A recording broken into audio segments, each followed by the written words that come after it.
ფინალურ ეტაპზეა წინა საარჩევნო მარათონი. მაღალი კონკურენციის პირობებში მიმდინარე კამპანიამ ყველა ქალაქი და სოფელი მოიცვა. საარჩევნო პროგრამების პრეზენტაციის პარალელურად ტარდება აქციები და ცხადდება კონკრეტული ინიციატივები. არჩევნების დღის მოახლოებასთან ერთად სულ უფრო მწვავდება პოლიტიკურ სუბიექტთა რიტორიკა. კონსერვატიულმა პარტიამ ნარკომანიის წინააღმდეგ აქცია პერფორმანსი გამართა. აქციის სლოგანია სპორტი ნარკოტიკის ნაცვლად. მონაწილეები მანქანების კოლონით ორთაჭალიდან გლდანის მიმართულებით გაემართნენ და მოსახლეობას ჯანსაღი ცხოვრების წესის დაცვისკენ მოუწოდეს. ზვია ციციგურის განცხადებით ახალგაზრდებში ნარკოდამოკიდებულების ძალიან დიდი პრობლემაა. იმდენად შემაშფოთებელი დამოკიდებულებაა უკვე ახალგაზრდების მხრიდან ნარკოტიკებზე, ვფიქრობ, ყოველ დღე უნდა გავიმეოროთ ჩვენ ეს ფრაზა. ყოველ დღე უნდა ვაკეთებდეთ რაღაც აქციებს და ყოველ დღე უნდა მოუწოდებდეთ ჩვენს მოსახლეობას, რომ რაც შეიძლება ნაკლები ნარკოტიკი და რაც შეიძლება მეტი სპორტი. ქვეყანაში გამოცხადეს ფორსმაჟორული ვითარება, შეჩერდეს საბანკო ვალდებულებები, ჩამოიწეროს ჯარიმები და გადავადდეს სესხები.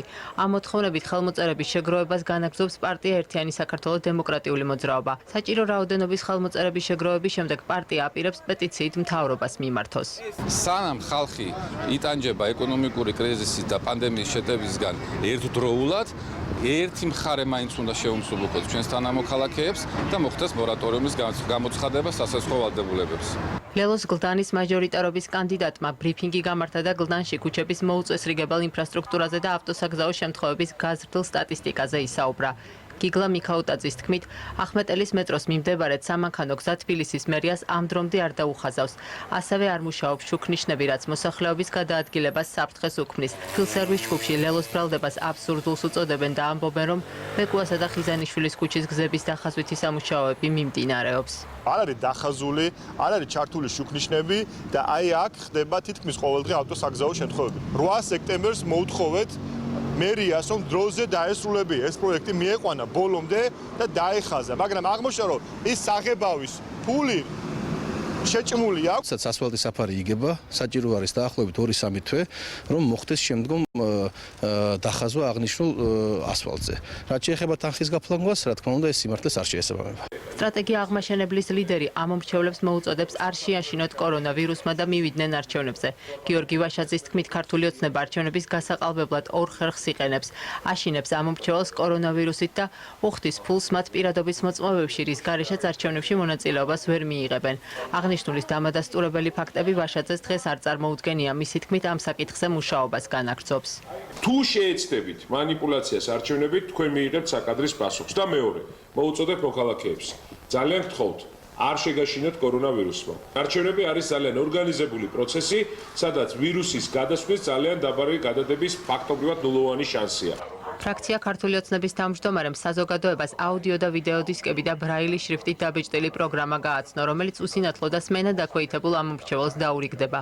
რატი იონათამიშვილის განცხადებით, ამით შეზღუდული შესაძლებლობის მქონე პირების ინფორმირებულობის დონე გაიზრდება. იონათამიშვილი ამბობს, რომ წინა წლებთან შედარებით შეზღუდული შესაძლებლობის მქონე პირთა ხელმისაწვდომობა საარჩევნო უბნებზე საგრძნობლად გაზრდილია. ჩვენი მიზანი არის, რომ შეზღუდული შესაძლებლობის მქონე ადამიანებმა მიიღონ ინფორმირებული არჩევანი და ჩვენ, როგორც პასუხისმგებლიანმა პარტიამ, ვიზრუნოთ მასთვის, რომ მათ ადაპტირებულ ფორმატში კონდეთ ამის საშუალების გაკეთება.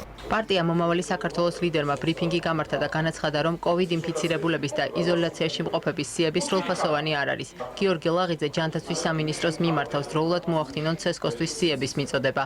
პარტიის ლიდერი ამბობს, რომ ბევრი მათი მხარდამჭერი, რომელიც იზოლაციაში იმყოფება, ჯერ კიდევ არ არის ჩასმული გადასატანი ურნების სიაში. პრობლემაა გადასატან ყუთებთან დაკავშირებით. მე მინდა მივმართო ჯანმრთელობის დაცვის სამინისტროს ცენტრალურ საარჩევნო კომისიას, მე ვიცი, რომ ძალიან ბევრი ამომრჩეველი არის ამ პრობლემის წინაშე, დაუყოვნებლივ იქნას ეს პრობლემა მოწესრიგებული. თავისუფალი დემოკრატების საარჩევნო სიის პირველმა ნომერმა ვახტანგ მჭედლიძემ დღეს ბრიფინგი გამართა და განაცხადა, რომ არჩევნებამდე 2 თვით ადრე პარტიის თავმჯდომარე შალვა შავგულიძის გუნდიდან წასვლამ თავისუფალი დემოკრატები დააზარალა.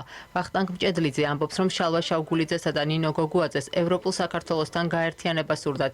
მიზეზად კი პარტიის გადარჩენას ასახელებდნენ. აღნიშნულ საკითხთან დაკავშირებით კომენტარს არ აკეთებს შალვა შავგულიძე. პოლიტიკურად არ გვინდოდა, რომ გავყიდულიყავით, მანამდეც იყო შემოთავაზებები, ჩემზე პირადად გადასულიყავი სხვა პარტიაში და არ გადავედი და არ გავყიდე თვითონ ევროპული საქართველოსთან იყო პოლიტიკურ ავაჭრობაში მე შალვას ვერ ავყვებოდი.